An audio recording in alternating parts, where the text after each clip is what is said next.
J'ai une petite baisse de régime depuis 1 ou 2 jours. J'entame le 3e mois, je pense que c'est pour ça. J'ai eu 2 mois très chargés où j'ai rencontré beaucoup de monde, où j'ai vu beaucoup de choses, dont des choses dont j'avais toujours rêvé de voir. Donc du coup voilà, je suis arrivé au Myanmar hier, il a fait me prendre la flûte sur la gueule. Je sais pas d'où ça venait. Donc là je suis arrivé à Yangon. Et du coup je m'apprête à aller prendre mon bus pour aller voir Bagan, donc qui est un peu le but du voyage en Birmanie. Et c'était con parce que du coup j'ai pas fait de vidéo dans la ville, alors que je suis tombé amoureux de la ville, clairement. Bon, j'ai adoré Bangkok, mais là ici c'est le côté décrépit qui me fait marrer, dans le bon sens du terme. Il y a des plantes partout qui s'accrochent au mur, un peu à la sauvage. Les gens sont habillés de façon encore traditionnelle, donc beaucoup d'hommes en jupe qui portent un nom qui là m'échappe, beaucoup de femmes dans de jolies robes traditionnelles aussi. C'est un peu de maquillage blanc-jaune qui est fait à partir d'un arbuste qui est limé, et en fait on utilise la sciure, on va dire, la poussière de bois mélangée à de l'eau pour faire une pâte. Et en fait la pâte est censée protéger du soleil mais aussi être esthétique évidemment. Protéger de l'acné, faire une belle peau, etc. Et ça sent très bon, c'est un peu comme du bois de santal. Et hommes et femmes s'en mettent. Ah voilà, regardez ça là. Voilà. Ça c'est censé être pour traverser parce qu'ils ont donc pas prévu pour les piétons. Sauf qu'en fait c'est con parce que ça fait de l'ombre. Donc en fait personne n'utilise. Tout le monde marche sur la rue, un peu comme ça. Voilà, comme on peut. Et derrière de faire pareil. Donc en général on arrive, on marche comme c'est des deux voies. On s'arrête au milieu, on zigzag, on repasse pas, on se fait klaxonner et tout va bien, on survit. Et du coup voilà, je vais vous laisser. J'ai une petite heure de marche pour rejoindre le bus. Je suis pas vraiment en avance comme d'habitude. J'ai pris un bus de nuit, comme ça j'aurais fait un bus de nuit dans chaque pays. Alors je suis à la gare routière, j'ai jamais vu ça, le truc est hyper grand. Mais alors le truc c'est un quartier entier, c'est une mini-ville, c'est un truc de dingue. Voilà, donc premier bus couchette au Myanmar, donc j'aurais fait un bus couchette dans chaque catégorie, dans chacun des pays, hein, si j'articule c'est mieux. Bah c'est le seul qui est pas un train couchette justement, c'est juste des fauteuils qu'on allonge, mais par contre, premier train couchette avec la télé, et j'ai regardé, il y a des films en anglais dessus, donc on se croirait un peu dans un avion quoi. Donc du coup, bonne surprise, je m'attendais vraiment à un truc un peu naze, surtout que j'ai pris la version économique. Enfin moi, parce que vous, je sais pas où vous êtes. Mais me voilà Bagan, et c'est hallucinant, il y a plein de ruines absolument partout. Donc plus ou moins, là on voit encore tout le stuc, je me rapproche avec la GoPro, on sait jamais. Ah là, on voit le stuc. Et c'est hallucinant parce qu'il y a des temples absolument partout. C'est très dur de se repérer, en plus il fait très chaud, il n'y a pas d'ombre. Visiblement il a été un peu trop emprunté. Ce qui fait que, voilà, ils ont mis des ronces et on peut plus aller dedans. Alors ça a l'air très beau, il y a encore une statue entière d'un dieu quelconque, Vishnu peut-être. Il y a au moins 3 petits bouddhas et un gros bouddha au fond. Mais du coup donc accès interdit.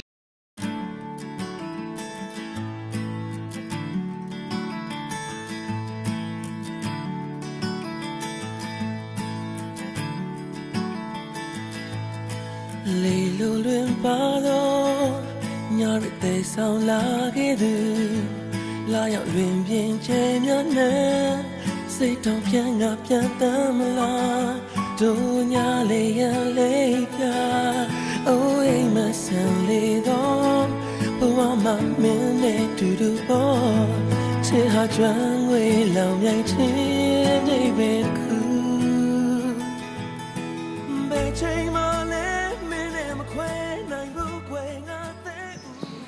suis au temple de Sulamani, qui signifie le petit rubis.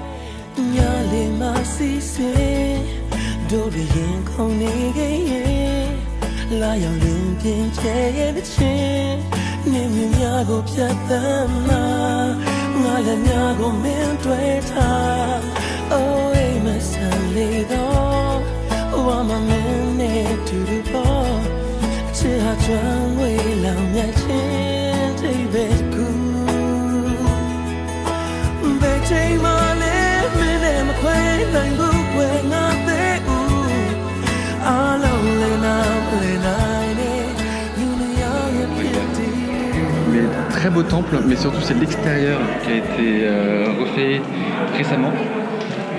Donc il y a des peintures partout. Et oui, je bouge vite, hein, c'est encore plus que d'habitude, c'est encore plus horrible pour vous à regarder, mais c'est parce que j'ai plus de batterie. Donc, du coup, j'espère que ça va tenir. Donc regardez-moi. Ah ouais, alors comme d'hab, on est pieds nus dans leur temple et à l'extérieur. Ah, et du coup, je suis en train de me brûler les pieds. Et je marche sur des trucs qui piquent. Alors après les 2 clous d'hier et l'épine on est bien, je vais mourir du tétanos, très bien. Et voilà l'extérieur donc du Anna Temple, du temple Anna. Et c'est magnifique. Et en fait c'est le plus... j'ai pas fini encore hein, le secteur, je pense que ça va être de mieux en mieux. Mais je trouve qu'il a un air de Scheherazade dans l'esprit avec toutes les tours, les dorures.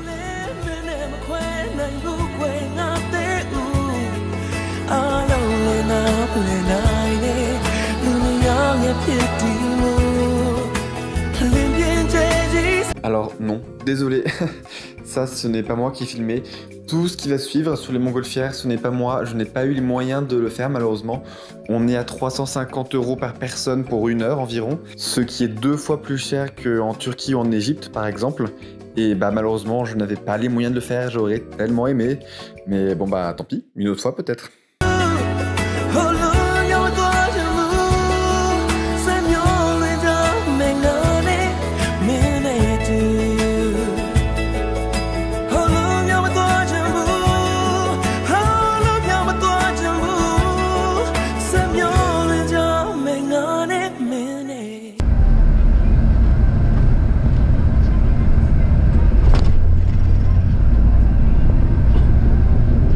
Voilà, après Bagan, c'est parti pour 2 jours de trek en Birmanie pour rejoindre, au Myanmar, bien sûr, pour rejoindre le lac Inle et on a des paysages incroyables.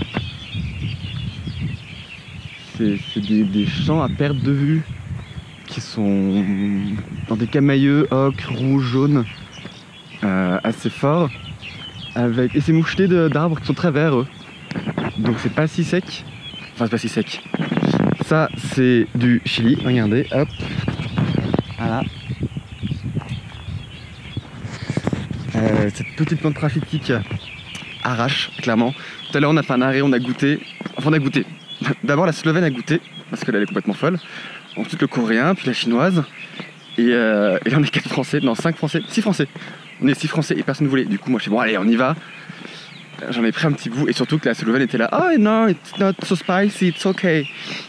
Du coup j'en prends un, je bouffe mais une mini bouchée quoi. Et ça m'a arraché. Et du coup je vais voir la Slovène, fait non mais vraiment, it's very spicy. Mine is very spicy, I don't know yours, but mine is very very spicy. Et du coup elle me croyait pas donc elle l'a goûté et elle a fait yeah, I can feel it, it's not the same. C'était n'importe quoi. Et enfin bref, du coup on s'amuse bien, on a un petit groupe de 10 donc c'est cool. On s'amuse bien alors qu'on est parti depuis 1 heure à tout casser. Donc je pense que le trek va être très sympa dans ce paysage qui devrait changer au fur et à mesure. On va s'approcher du lac, ça va être de plus en plus vert, normalement. Mais en tout cas, c'est magnifique. Et là, c'est des paysans, voilà. Moi qui me plaignais d'avoir depuis 4 pays les mêmes paysages partout, là on est bien.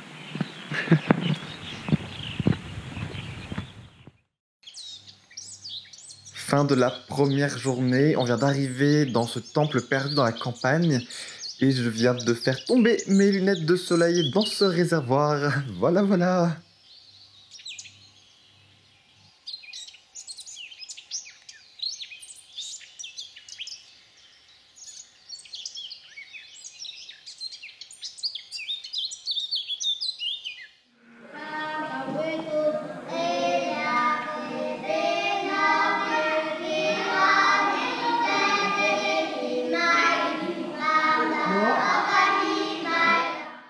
Donc là, on est dans un temple. Désolé, il y a Clément qui se mouche. C'est pas... Ça me fait échec cette vidéo. Mais du coup, on est dans le temple qui est vide à cette heure-là. Il est 21h. Et du coup, c'est là qu'on va dormir. Ils ont mis des draps là et on dort là. On voit absolument rien. Quelle tristesse. Mais oui. Mais je sais pas si je peux faire ça en coup. Ah si, ah ouais. La casquette banane. Et on dort là. Là je te pète les yeux, pardon.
Don't throw on the GoPro.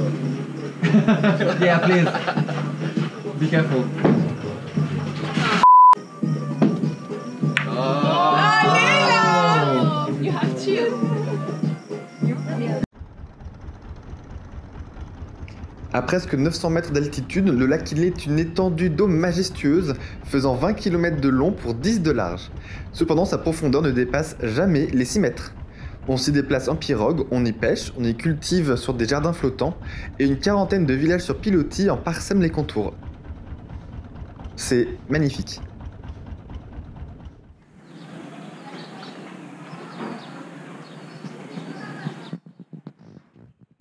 Donc là, on se trouve au palais royal de Mandalay. Le palais se trouve au centre d'un énorme jardin, un genre de parc, on va dire, qui fait 1,6 km par 1,6 km, avec une seule entrée. Enfin maintenant, avant il y en avait 12, une par signe zodiaque, maintenant il n'y en a plus qu'une. Le palais a été détruit pendant la Seconde Guerre mondiale par des bombardements. Donc du tout ce que vous voyez là, derrière, c'est une reconstruction. Donc en fait, une énorme maquette. Tout est quasiment vide, mais ça donne une bonne idée de la dimension, parce que c'est une maquette grandeur nature, on va dire. C'est enfin la fête de l'eau, mon 3e nouvel an de l'année. A la base, il s'agit de tout purifier pour accueillir le roi des Nats. Les Nats sont des esprits et composent un bouddhisme à part entière. Donc ce nouvel an se fête au Laos, en Thaïlande et au Myanmar donc. C'est 4 jours de célébration, de concerts et de batailles d'eau géantes dans toute la ville. On vous jette des seaux d'eau dans les rues, c'est n'importe quoi.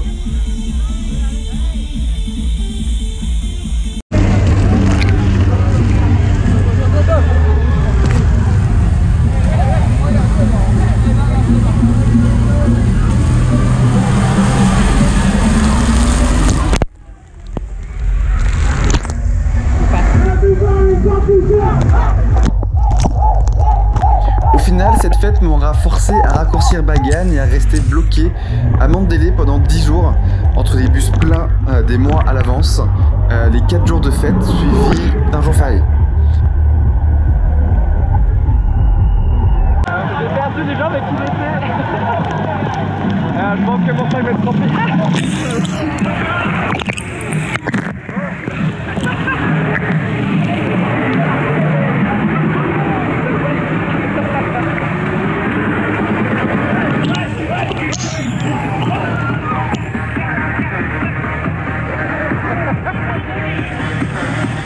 Ouais, comme j'ai complètement perdu les gens avec qui il était.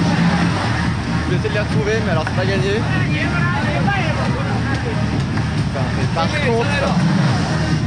Par contre, ils ne tiennent pas l'alcool, ils sont tous ultra défoncés, c'est une catastrophe. Hyper chaud.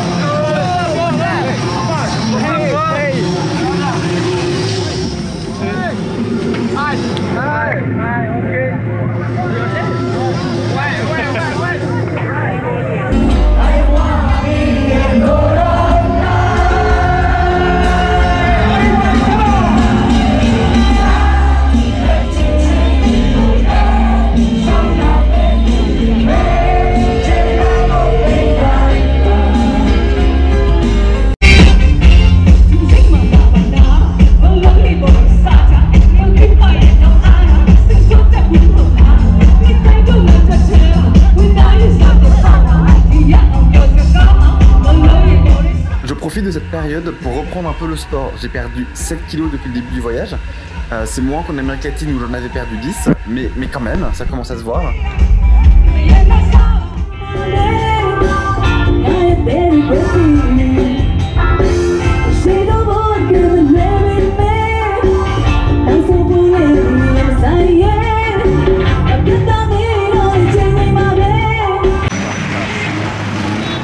C'est l'envers du décor, c'est que t'as de l'eau dégueulasse qui est partout du coup. Les voitures, comme ils font la fête sur la voiture, tout le monde s'arrête là. Et c'est, mais regardez, il y a des brouillards de pollution, c'est ouf. C'est n'importe quoi, je me suis cramé la jambe sur un peu échappant de scooter, je suis ravi. J'ai encore perdu les gens. Mais bon, ça j'ai l'habitude maintenant. Mon téléphone est mort hier à la soirée. Il a pris l'eau, du coup là il est à l'auberge dans du riz, en espérant que ça sèche. Mais en vrai, je pense clairement que c'est foutu. Je suis en train d'étouffer, c'est n'importe quoi. Ouais, on dirait un lendemain de nouvel an quoi. En même temps c'est le nouvel an, et il dure 3 jours, 4 jours. 4 jours, c'est que le deuxième jour, regardez l'état. De toute façon je reviendrai, hein. Je viens tous les jours de toute façon. Avec des gens que je perds à chaque fois. Mais bon, on s'est donné rendez-vous à 20 h au resto, donc tout va bien.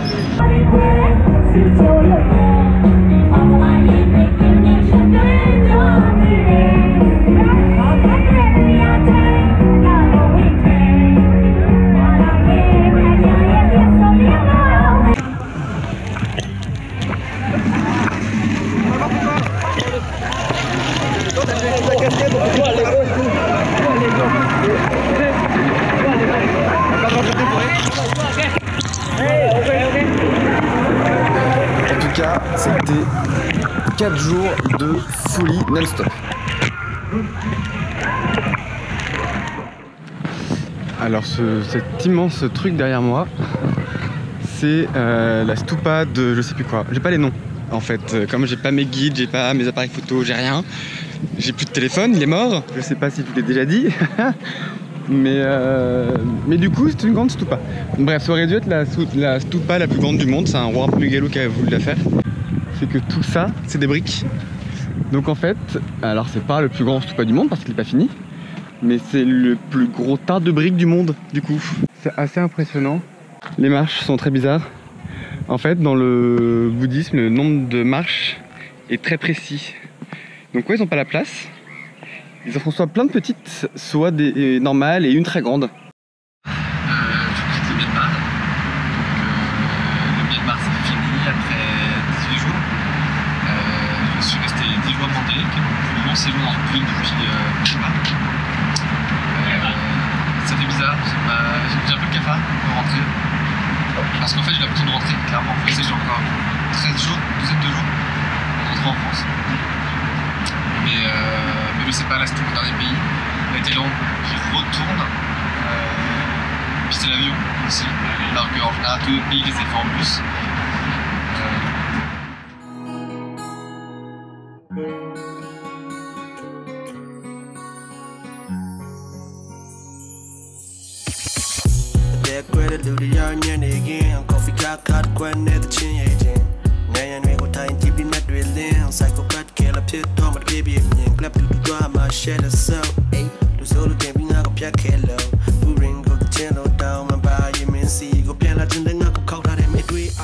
Non, before that. C'est notre femelle. C'est notre football. Ah, we heard like. We heard c'est notre femelle. It's our female. I say what? You girls were here.